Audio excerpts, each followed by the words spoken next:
그 수양대군이 가는 곳 어디였을까요? 김종서 있는 곳.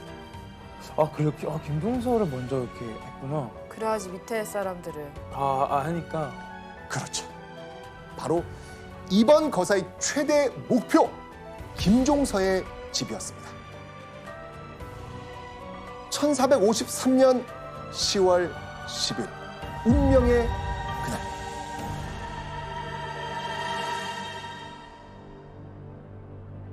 한밤중에 만난 수양대군과 김종서.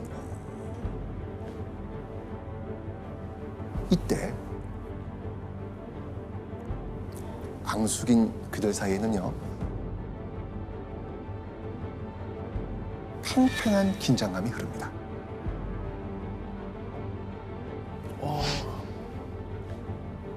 그때 김종서가 먼저 어색한 침묵을 깨고 수양대군에게 방으로 드시지요.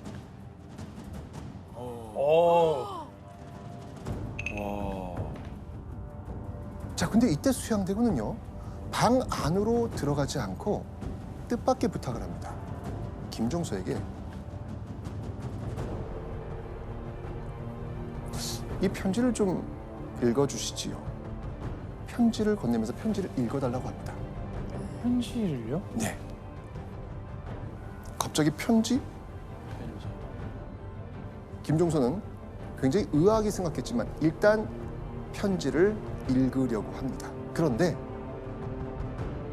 그 순간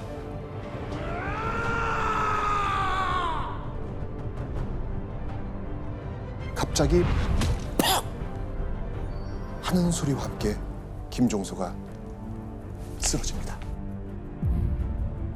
수양대군의 신호를 받은 시종이 김종서에게 철퇴를 내려친 겁니다. 결국 이 일로 수양대군의 거사는 시작된 겁니다. 자, 그 후 수양대군은요, 다음 작전에 돌입합니다. 자, 김종서를 지금 쓰러뜨렸고요. 다음 누굴 찾아갔을까요? 다음에는 단종으로 단종? 바로?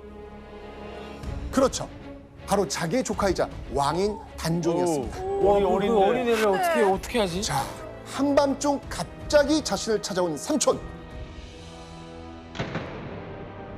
수양대군은요, 떨고 있는 단종에게 이렇게 말합니다.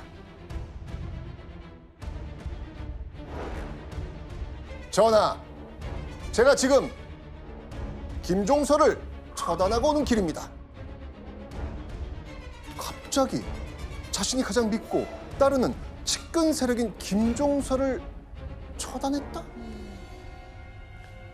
수양대군은 당황해하는 단종에게 자신이 왜 김종서를 공격했는지 그 이유를 말합니다. 김종서와 안평대군이 작당해서 전하를 죽이려는 역모를 계획하고 있었습니다.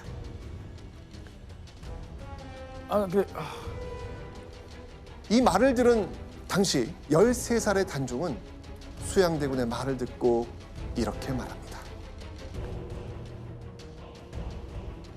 삼촌, 살려주세요.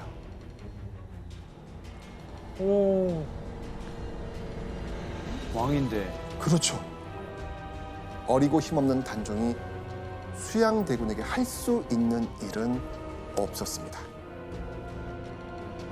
자, 그렇다면요, 이 김종서를 처리한 수양대군이 단종을 만나고 있을 때, 이때 수양대군의 직사 한 명에는 무엇을 하고 있었을까요? 한 명에는요, 바로 궁궐에 있었습니다. 그리고 이때 대신들이 한 명씩 도착하기 시작합니다. 수양대군과 한 명에는요, 거짓 왕명으로 신하들을 속이고 고위 관료들을 궁궐로 불러들인 겁니다. 왕이 오래. 갑자기 왕명이라는 소리에 한밤중 입궁한 조정대신들. 그런데 갑자기 자신과 함께 온 하인들은 궁궐에 못 들어온답니다. 이상했지만 어쩌면 신하들은 모두 그 명을 따르게 됩니다. 하인을 냅두고 이제 혼자 들어가게 된 것이죠. 그런데 그때 충격적인 일이 벌어집니다. 쿵! 쿵! 하는 이 둔탁한 소리와 함께 귀가 찢어질 것 같은 날카로운 비명이 들립니다. 대체 어떻게 된 일일까요? 아까 그거. 영상에서 봤던 그 장면. 한명회가 살생부를 가지고 대신들을 한 명씩 죽여나간 겁니다. 거사를 위해 아주 심혈을 기울여 준비한 핵심 전략. 한명의 전략은 이랬습니다. 일단 첫 번째 문에 들어오면 하인들의 저항이 있을 수 있으니 하인들을 모두 들어오지 못하게 하고 조정 대신 혼자 문을 통과하게 만듭니다. 그리고 두 번째 문에 들어오면 이름과 얼굴을 확인합니다. 당시 죽여야 할 사람들은 김종서와 안평대군의 편에 선 사람들. 죽여야 할 사람이라면 가차없이 죽여라. 한명회는요, 이 거사 직전에 최소한의 적은 숫자로 대신들을 은밀하면서도 빠르게 제거할 방법을 생각해냈던 겁니다. 그런데 이 한명회의 이 집요한 계획은 여기서 끝나지 않습니다. 살명부에 올랐지만 사정이 있어서 궁에 오지 못한 사람들 있을 수 있잖아요. 예. 한명회는요, 그들이 있는 곳으로 군사들을 보내서 찾아가 죽입니다. 찾아갔다고요? 맞습니다. 그러니까 이 살생부는 단순히 제거하려고 하는 그 사람의 명부가 아니고 사전에 그들의 제거 방법까지 완벽하게 계획된 시나리오였던 겁니다. 그 수를 정확히 헤아릴 수는 없지만 기록에는 이날 죽은 이가 수십여 명에 달한다고 합니다. 수십여 명. 불과 1년 전까지만 해도 경덕궁 궁직에 불과했던 한명회, 이 한명의 이 생살부, 이 손에 조정 고위 대신들이 목숨을 잃어갔던 겁니다.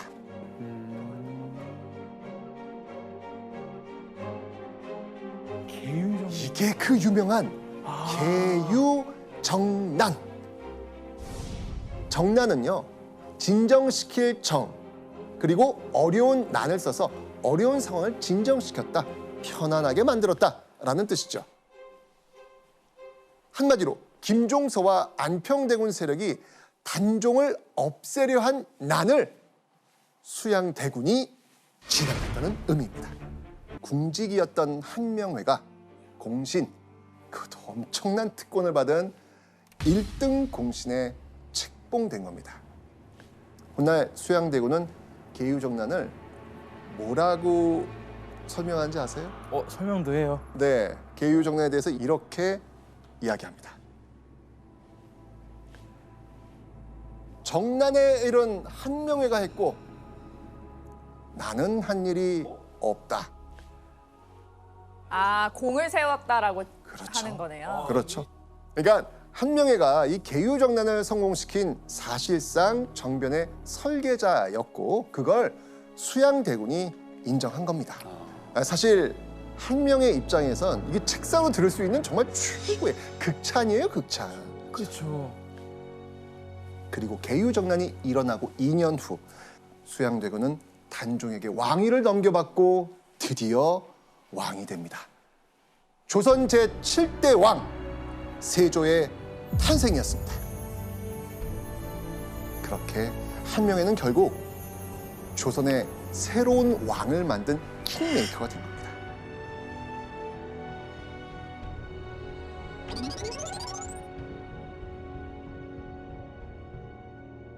권력을 위해서라면 피도 눈물도 없이 자신의 어린 조카, 그 단종의 자리를 차지한 세조. 이런 세조의 모습을 보고 조정의 일부 신하들은요, 세조를 왕으로 인정하지 않습니다. 오. 여기엔 세조에게 치명적 약점이 있죠. 뭘까요? 명분이 없다. 그렇죠. 왜 그렇게 했냐? 그렇죠. 이게 정당성이 그쵸, 없는 거예요. 그쵸. 정당성이. 정당성이 단종이 삼촌인 세조에게 폐위되자 이를 두고 볼 수 없다고 여긴 신하들. 이들은요, 세조를 암살하고 단종을 다시 왕으로 올릴 계획을 세웁니다. 와, 세게 갈려하네. 와. 그렇죠. 그렇죠. 그리고 이 계획에 참여한 신하들은요, 수십여 명에 달합니다.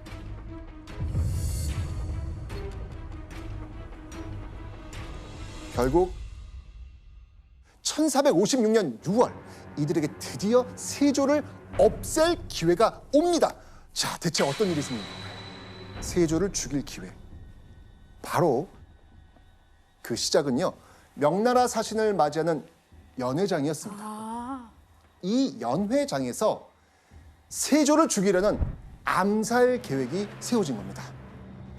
오. 운명의 그날, 세조 암살을 위한 모든 계획은 완벽하게 준비됐습니다. 그런데 연회가 열리기 전 아침, 갑자기 뜻밖의 인물이 연회장에 등장합니다. 그 인물은 누굴까요? 세조를 암살하기로 한 바로 그날, 갑자기 한명회가 느닷없이 연회장을 방문을 한 겁니다. 뭐지? 그리고는 이렇게 말합니다. 전하, 연회장이 좁고 무더우니 칼을 찬 호위병을 들이지 마시옵소서. 이거 결국 무슨 뜻이겠습니까? 자, 사실 이 조선에서는요, 큰 연회나 행사가 있을 때 유능한 무사를 호위하게 합니다. 그런데 행사 당일 연회장을 호위하는 무사 중에 세조를 죽이고 단종을 복위시키려는 무사가 포함되어 있는 거예요. 와. 아니 이분 뭐하는 사람이에요? 어떻게 알죠? 이 평소 눈치가 빠르고 이 정세를 읽을 줄 알았던 한명회는요, 호위무사의 명단에 세조를 반대하는 세력이 포함되니까 그걸 예의주시하고 있었던 겁니다. 결국 한명회는요, 눈치 빠른 판단으로 이날 세조의 목숨을 살린 겁니다. 그런데요, 더 큰 사건은 그 뒤에 일어납니다. 이 세조는요, 자신을 죽이려고 했던 일에 가담한 주요 멤버들을 정말 잔인하게 고문하고 사지를 찢어 죽이는 거열형에 처합니다. 아이고. 들어보셨죠? 사육신 들어봤어요. 사자가 죽을 사자잖아요. 네. 죽은 6명의 신하. 사육신은 단종에게 끝까지 충성을 다하다 죽은 6명의 신하입니다. 사실 이날 이 거사가 실패하니까 이 거사를 계획했던 사람들 중에 한 명이 동료들을 배신하고 세자를 죽이려 했다는 이 암살 계획을 알린 거예요. 아. 폭로한 거예요. 아이고. 그래서 우리가 이게 알게 되는 거구나. 네. 이 사육신을 향한 이 세조의 복수 여기서 끝나지 않습니다. 아. 이번에는요, 단종 복위 운동의 싹을 잘라버리려고 합니다. 아이고야. 바로 조카 단종의 존재, 그 싹을 잘라내는 거예요. 아이고. 그래서 한명회를 비롯한 신하들은요, 단종을 없애야 합니다 라고 요청을 합니다. 결국 세조는 단종을 멀고 먼 강원도 영월 땅으로 유배보내버립니다. 그 후 단종은 17살 나이에 유배지에서 쓸쓸하게 죽음을 맞이하죠. 아유. 하지만 그 후로도 이 세조를 공격하려는 크고 작은 계획은 계속 일어납니다. 아까도 얘기했지만 뭐가 지금 부족해요, 지금. 아, 명분. 명분 정당성이 정당성이요. 지금 부족하니까 계속 이게 일어나는 거예요. 자, 이렇게 전국이 불안해지니까 세조가 계속해서 의지하는 사람 누구겠습니까? 한명회. 네, 바로 세조가 가장 믿는 인물이자 세조를 왕으로 만든 킹메이커 한명회였습니다.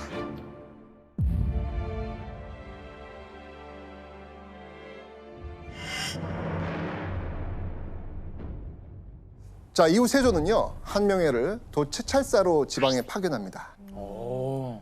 그러면서 이 민심 파악과 함께 지방의 군사와 행정에 대한 장악을 확실히 해나가죠.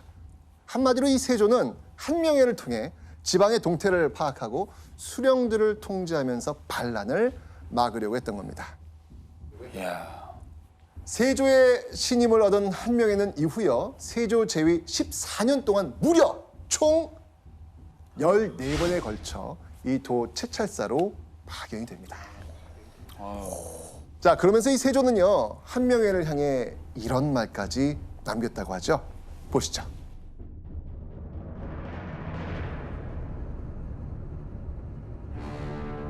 경의 이목이 곧 나의 이목이다. 이야. 우와. 한마디로 한명회가 보는 게 내가 보는 거고 한명회의 마음이 세조 자신의 마음과 같다는 겁니다. 너의 눈이 곧 나의 눈이다. 맞아요. 와. 맞습니다. 예. 이런 말까지 들은 한명회를 함부로 대할 수 있는 사람 과연 조선에 있을까요? 없죠. 네. 자, 이러면서 한명회는요, 세조의 이 막강한 지지 속에 더욱더 승승장구합니다.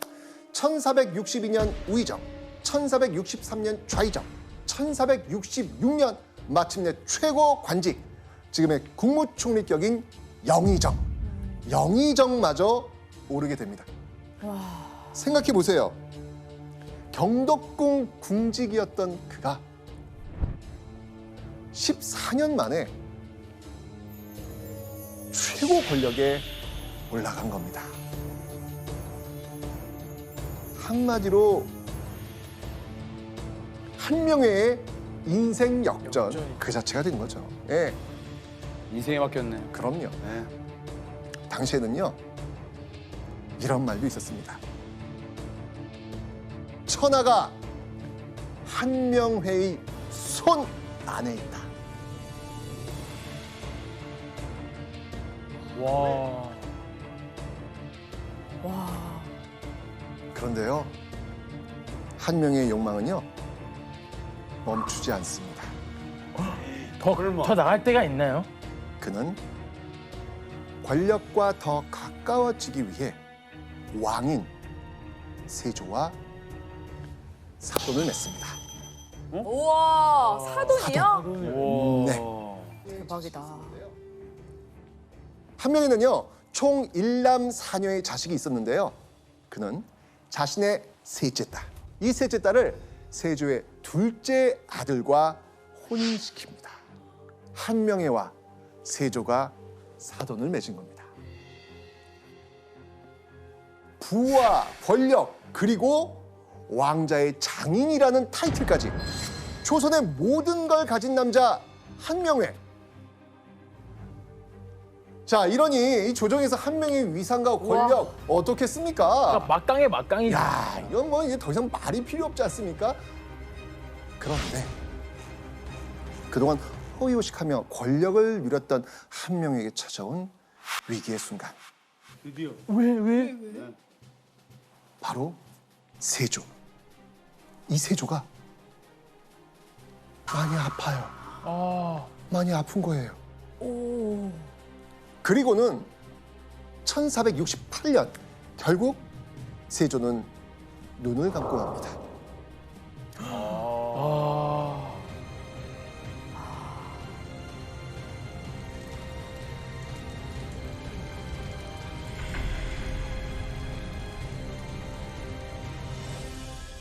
그런데 이 뜻밖의 상황에서 한명의 위기가 해결이 됩니다.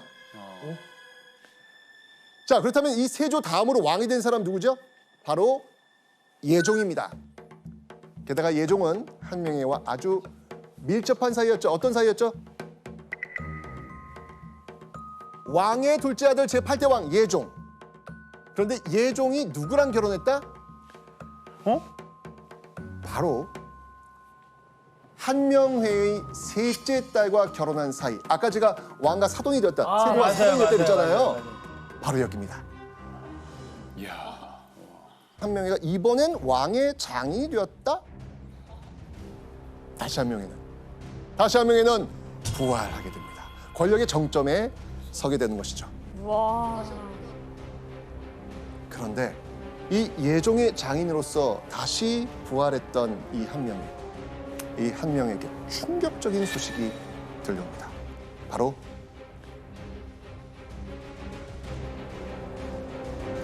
예종이 즉위하고 15개월 만에 죽습니다. 아 그래요? 예종이 죽여.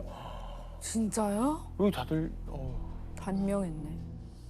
혼란에 빠진 조정, 한명회 역시 위기였을 것입니다.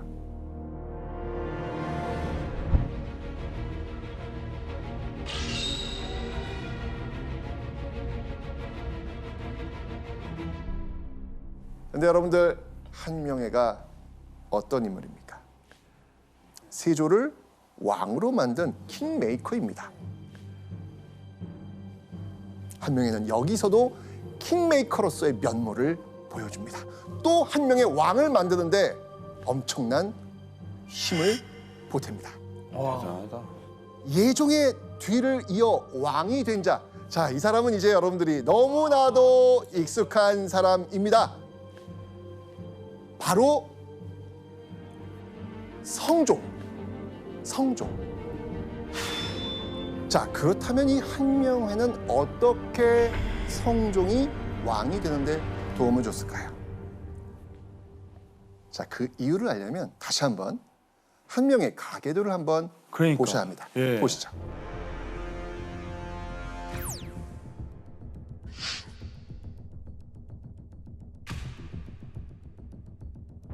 뭐야? 아, 손자랑 또 결혼. 아, 잠깐만요. 이게 말이 돼요? 예종의 아들. 와, 진짜 한 명이 진짜 대단하다. 자, 성종 역시 한명회의 사위였던 겁니다. 한명회의 넷째 딸이 성종의 첫 번째 부인이었던 공해왕후였거든요. 와, 근데 한 명이가 진짜 권력 욕심이 심한 사람이네. 거의 그렇네. 셋째랑 넷째를 딸을 다 아니 연계시킨 거 아니에요? 이건 좀